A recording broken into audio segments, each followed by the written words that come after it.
Salam sejahtera, terima kasih karena bersama dengan saya di Nazilin Unity Channel. Ramai yang bersetuju tindakan Anwar Ibrahim tidak melindungi pemberi rasuah.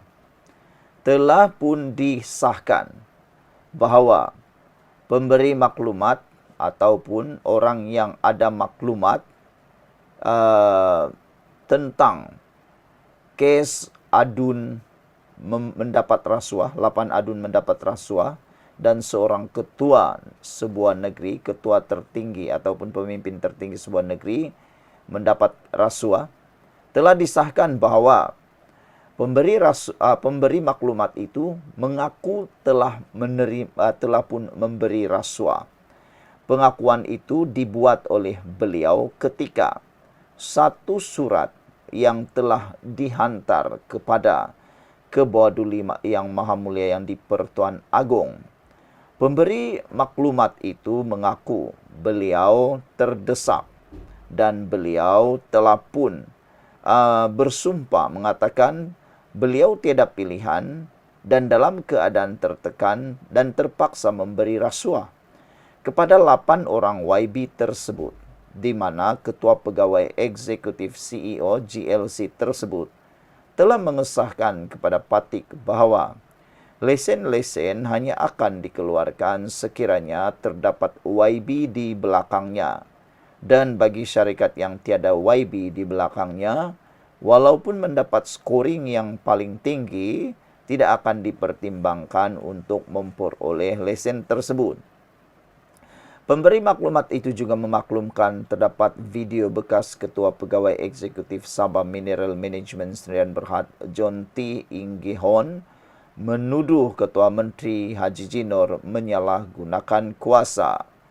Dengan pengakuan bersumpah ini, kata beliau, kata pemberi maklumat itu, dia bersumpah mengatakan beliau tiada pilihan dan terpaksa memberi rasuah kepada 8 orang YB tersebut. Perkara ini telah menjadi satu asas dasar yang kukuh kepada Datuk Seri Anwar Ibrahim untuk menolak memberi perlindungan kepada pemberi rasuah itu. Sepatutnya kita sebagai rakyat Malaysia juga menyokong tindakan Datuk Seri Anwar Ibrahim untuk tidak memberi perlindungan kepada pemberi rasuah tersebut. Kerana secara terang-terangnya, secara bersumpahnya, pemberi rasuah itu telah pun mengaku memberi rasuah. Kita harus ingat apa saja keputusan yang dibuat oleh Datuk Seri Anwar Ibrahim atau sesiapa sajalah, termasuklah SPRM, termasuklah polis, termasuklah badan-badan berkanun, termasuklah mahkamah, peguam, hakim atau sebagainya, keputusan yang dibuat itu boleh dijadikan duluan atau boleh dijadikan rujukan kepada kes-kes yang akan datang. Mudah cerita, mudah kata beginilah. Kalaulah Anwar Ibrahim itu dia memberikan perlindungan kepada si pemberi rasuah itu, apa yang akan jadi pada hari akan datang, esok, lusa, ataupun minggu depan, tahun depan. Kalau tiba-tiba ada lagi kes yang berlaku yang mana si pemberi rasuah ini, kalau dia dapat sesuatu yang memberikan keuntungan kepadanya, dia diam-diam aja. Tapi kalau dia tak berjaya dapat sesuatu projek selepas berjaya memberi rasuah, dia akan ugut lagi pula. Bukankah itu lebih teruk daripada memberi rasuah? Bukankah itu lebih teruk daripada aktiviti rasuah? Kerana dengan hanya berpandukan kepada pemberian rasuah, tak kiralah kecil ke besarkah, yang penting rasuah, dia sudah boleh ugut sesiapa untuk mendapatkan satu projek atau sesuatu kepentingan. Sepatutnya yang berlaku ialah si pemberi maklumat ini melaporkan kes itu tanpa perlu memberi rasuah. Sepatutnya dia tahu perbuatan rasuah itu adalah melanggar undang-undang. Dia perlu melaporkannya pada peringkat awal lagi. Bukannya selepas sudah memberikan rasuah dan tak dapat apa yang dia dapat, akhirnya buat laporan pula. Siapa suruhlah dia membuat perbuatan rasuah itu? Kalau benarlah dia ini benar-benar ikhlas di dalam menghentikan rasuah dan mau melibatkan Anwar Ibrahim pula, dia sepatutnya awal-awal lagi sudah membuat laporan kepada SPRM berkaitan tindakan-tindakan rasuah itu. Tapi apakan daya? Beliau telah memerangkap diri sendiri, beliau telah menyediakan tali di leher sendiri, sehingga beliau mengaku telah memberikan rasuah. Jadi terang-terangan beliau boleh didakwa.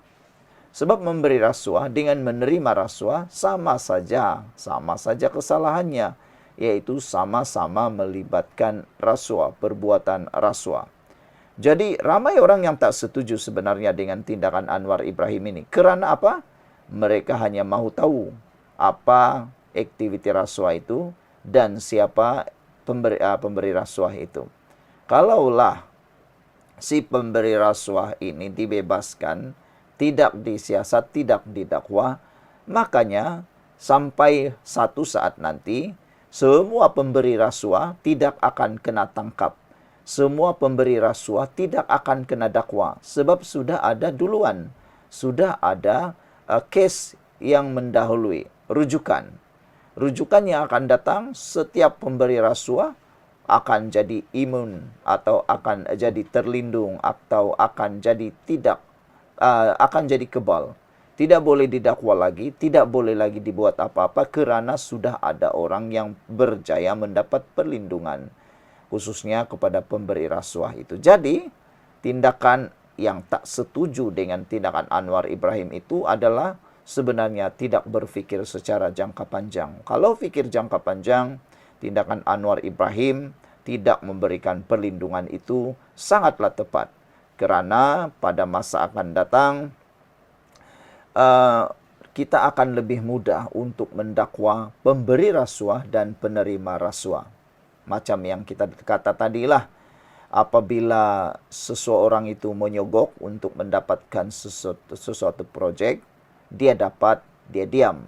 Tapi selepas dia sogok, tak dapat, dia bising. Tak boleh pula didakwa kalau dapat perlindungan. Itu adalah masalah besar kepada operasi memerangi rasuah dalam negara kita ini. Ada beberapa komen daripada netizen berkait isu ini yang panas. Apa pula komen Anda semua? Apakah Anda juga setuju bahawa tiada perlindungan untuk pemberi rasuah, atau Anda lebih suka supaya pemberi rasuah itu diberikan perlindungan? Sekian dulu untuk kali ini. Jangan lupa tinggalkan komen Anda.